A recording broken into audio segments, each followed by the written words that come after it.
Okay, everybody, I'm going to go ahead and show you some of the components on this game real quick. You have your game board. It's divided into 8 different sectors here, as you can see. You have here your satellite, and anytime one of the villains hit the satellite, this is going to show up, and if it gets hit 4 times, then the superheroes are going to lose the game. These here are the player boards, and there's 4 of these. You got the Green Lantern here, you have Superman, you have Batman, and you have the Flash. Now, if you go on Board Game Geek, these are the 4 main boards right here. But if you go on Board Game Geek, you can actually download a couple of others. And here's one of them. Here's Aquaman, and then here is Wonder Woman. These are custom made from some of the users on that site, and it works really well, I think. Anyway, here are the player tokens. This is Green Lantern, Superman, Flash, and Batman. And if you decide to use Aquaman and Wonder Woman, you can just make your own, like I have right here, like so. Right over here, you have the arch villains, and each of these are color coded differently. And basically, what that means is each of the colors represent a different arch nemesis of each character. So, for example, you've got Lex Luthor here, who is Superman's arch villain. And if you go here, Batman, this is a blue colored thing, and here it has Two-Face. And the significance of this is that whoever faces the arch villains, if it's a particular one that goes with a certain character, such as Batman, they're going to be able to roll the dice twice against them as opposed to once. If it's like, say, Superman going up against Two-Face, Superman would get to roll the die once, but if it was Batman in this case, he would get to roll the dice twice against him. And I'll show you how that works here in a little bit. These are the power cards that you're going to be receiving. At the beginning of the game, you're going to get 2 of these, and each time you and your partners defeat villains, you're going to be receiving 1 of these each. And I'll explain how these cards work as well. Alright, and these here are the Ultra Villains. There's 4 of these. These are really, really powerful villains. These will be coming into the game typically if a villain card is played. And here are the villain cards. Anytime you land on a space that has this little symbol on it, you're going to be drawing these villain cards, and typically what these will do is they're going to add villains into the game, and in some cases it's going to move the villains up towards the satellite. These here are the 2 dice. You've got your number die here, and then you have your other die. I guess you can call this the Justice League die. This basically will tell you whether you can attack or what's going to happen with the villains with each of these, and I'll once again show you how this all works. So in the beginning of the game, here's what's going to happen. You're going to, let's say it's a 2-player game. You're going to choose 2 of these characters. So let's just say, for this game, I decided to choose Superman and the Green Lantern. I'm going to put both of them here in the beginning, and then what I'm going to do is I'm going to draw the arch villains that go with Superman and the Green Lantern. And then I'm going to go ahead and put them in the pile face down. And then what I'm going to do is I'm going to draw 8 of these, and I'm going to put 1 on each of these spaces on the quadrants. So I'll draw 1 here, 1 here. Now the number that is on these arch villains represents their power. In order for this to be defeated, the dice rolls that the superheroes use against them have to either tie or beat this number. And speaking of the dice, here's how they work.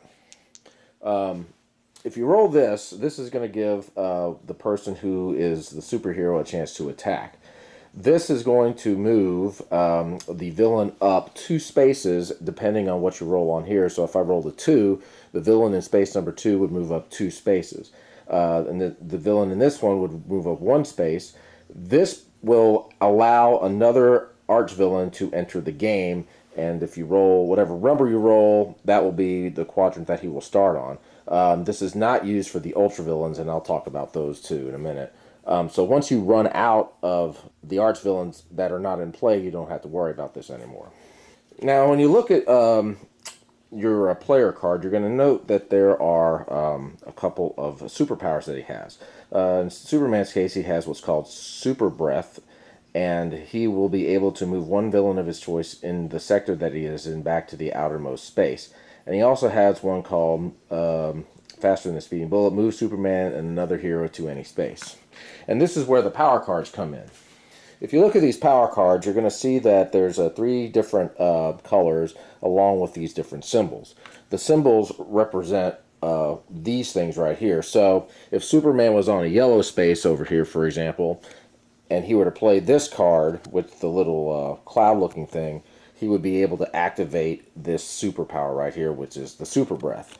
If he were to be in the green space and play this card, he would then be able to activate his faster than a speeding bullet power. Now, he can use as many of these power cards as he needs to during a turn. And in with the Green Lantern, he has what's called Shielded Flight and Hero Construct, and you just basically can follow the instructions as to how those work. Now, during your turn, you can do a couple of things, and you don't have to do this in any particular order. You can play the power cards that are in your hand, and you can move the number of dice. So one thing you can do is if you wanted to, you were Superman and you wanted to go ahead and move somebody, you can go ahead and just move them before you move on the die or vice versa. A lot of what this game is based on is just using each other's particular powers together to try to defeat the enemy. Now, the object of the game is you're basically trying to clear the board of all of the villains that are on the board. Once you do that, you will be able to win the game. You're also trying to make sure that the satellite does not get destroyed. If the satellite gets destroyed, then the game is also going to end. So here's how a typical turn will work. Let's say it's Superman's turn, and Superman rolls, and he rolls an 8 with this arrow thing. So villain number 8 is going to move up one space. So Superman's going to roll again, and he's going to keep rolling until he rolls the Justice League.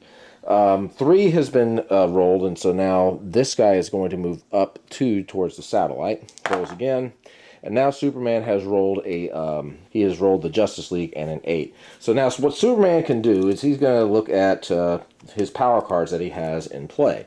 And this is what he has right now. He has these. So Superman has a couple of options. One good thing that Superman can do is he could try to fly the Green Lantern over to where, say, this guy is. So he can't right now, but if he were to move towards this guy, so go 1, 2, 3, 4, 5, 6, he can move up to 6, and he can look and see what the green power will allow him to do.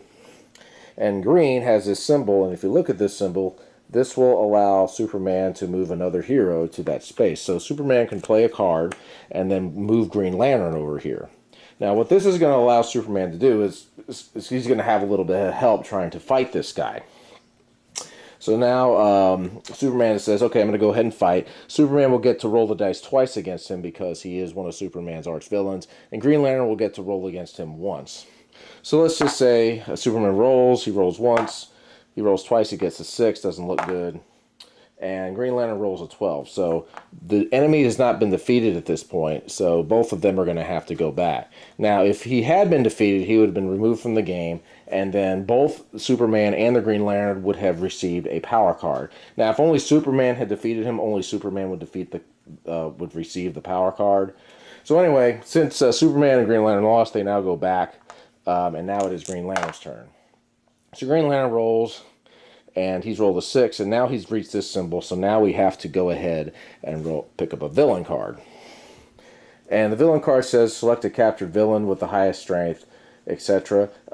There has been no captured villain, so in this case, this card is disregarded, lucky us. And we'll go ahead and roll again. And 3 is rolled, so now this guy gets to move. But let's just go ahead and say that there was Justice 8 that was rolled. So now Green Lantern will go ahead and get to move. So let's say Green Lantern goes ahead and looks at his cards. So now Green Lantern goes ahead and decides to look at his cards. And he has a good one right here. During battle, he can add 2 dice rolls to his turn. So let's say Green Lantern decides he's going to move 1, 2, 3, 4, 5, 6, 7, 8 down here to where he is fighting Black Hand. Black Hand has a power of 11. So what Green Lantern is going to do is he's going to go ahead and play this card, which is going to allow him 2 extra rolls. And let's just say, for the sake of argument, Green Lantern happened to have this card as well. He could actually move Superman onto the space with him because he has the Shielded Flight. So let's say Green Lantern plays this card as well, and Superman now will join Green Lantern. So now Green Lantern will have 4 rolls against this guy, the 2 for himself and the fact that this is one of his arch rivals, plus the 2 that was played with the power card, and Superman will get 1 roll against him as well. So Green Lantern now has rolled a 4, he's got an 8, and he has rolled 13. So now this guy is out of play, and both Superman and the Green Lantern are going to be receiving power cards. So basically what's going to happen is the game is just going to continue going on like this. And you're going to be moving these guys. These guys are going to be trying to move up. There's going to be other villains that are going to be entering the game. And you're basically going to be working together. And if you can defeat all the villains on the board, you're going to win the game. And if the villains, again, get to the satellite and destroy it, then they're going to win the game. So my thoughts on this game.